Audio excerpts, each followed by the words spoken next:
ايه المعوقات اللي بتواجهك؟ اول واهم حاجه راس المال بتاع البدايه، ممكن تكون الفكره نفسها، ممكن يكون المانثلي كوست او المصاريف الشهريه بتاعت اي مشروع، سواء بقى من الايجار للعماله للكهرباء للنثريات اللي ممكن تظهر لاي حد صاحب مشروع. ودي اللي بتعطل الافكار اللي كتير بتيجي في باله. علشان كده لما بتفهم المعوقات بتعرف او بتحاول انك تتغلب عليها.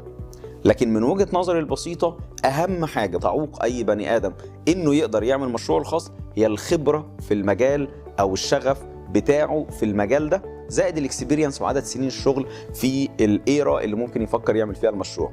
ودي بتسبب فشل كثير من المشاريع خلال تقريبا السنة الأولى من المشروع بتاعه.